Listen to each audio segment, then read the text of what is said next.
that up. He sacrificed. What do you think, Laura, is the key to his ability to relate to an ordinary guy who doesn't have Mar-a-Lago, doesn't have Westchester, doesn't have Bedminster? I think he realized in his early days of the Trump organization that the people you needed to talk to on a construction site were not the construction managers. It's really the people who were there day in and day out actually doing the work. And the person who you put in charge is always gonna say, sir, it's going well, everything's great, everything's perfect. But you go talk to the guy over there who's putting the nails in the actual wood, you might get a different story, whether it's with drivers, doormen, security guards. Even when you have a self-made billionaire, but I know a few of these guys, and typically they sort of secede away from the middle class. Their tastes change. They don't want to eat a hamburger anymore with fries and a Coke. They develop a sort of upper class refinement. It doesn't seem like Trump cares about that.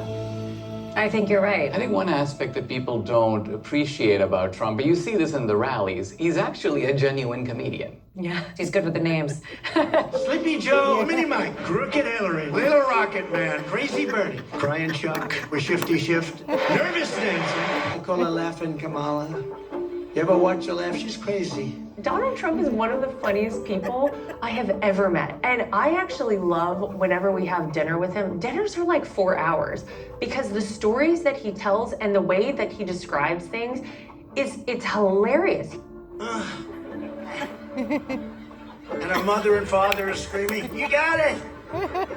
You got it, darling. I'm so proud of my girl. Yeah. Well, she couldn't do it. And then this guy comes along. He's named Alice. And he looks at the way.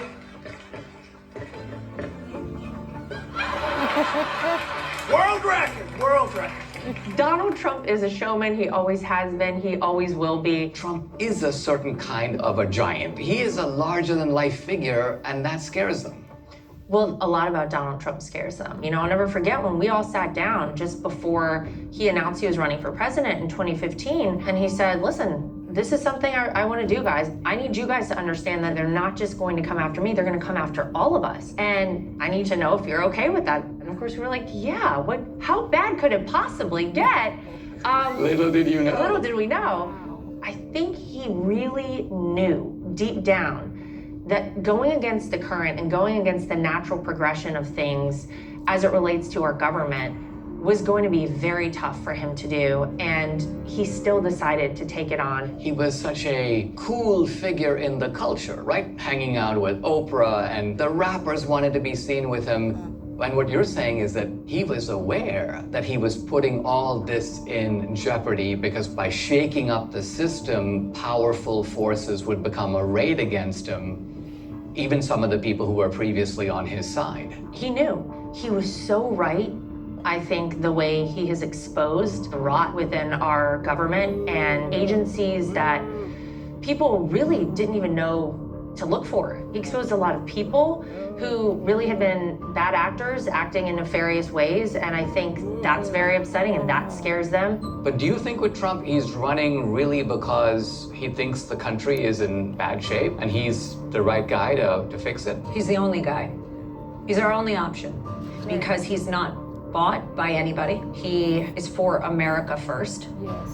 And that's frightening to people that have side deals, that have corruption. Well, then of course, you're afraid of the one person that doesn't have any other interests. Trump has the dimensions of a Caesar, but he has no intention of being one. And yet, Democrats constantly savage him. And now, Democrats' greatest hits. Oh, yeah. The former white supremacist in chief, Donald Trump. Who has the morals of an alley cat.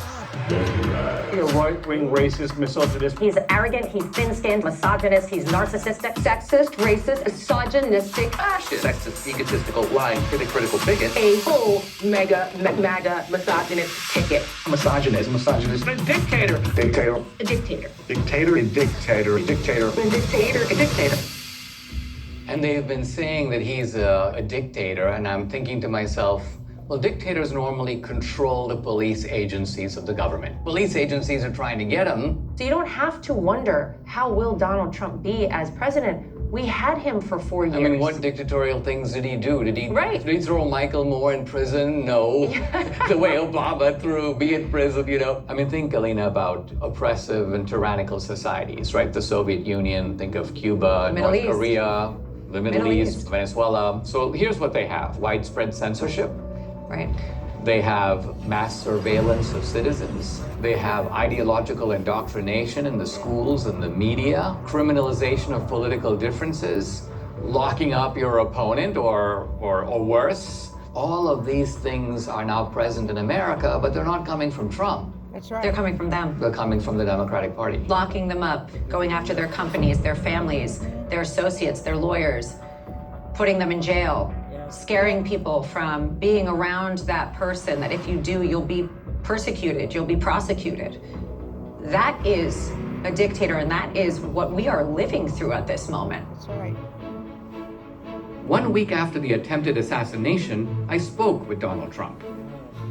A young Abraham Lincoln in his 20s gave a famous speech called the Lyceum Speech, and in it, very eerily, he prophesied that there might come a time in America when a dictator, and he mentioned Caesar, would sort of take over the country and subvert the Constitution. Now, the Democrats go, yeah, of course, that's Trump. He's the dictator. But I think to myself, you were in office. What did you do that was dictatorial? Nothing.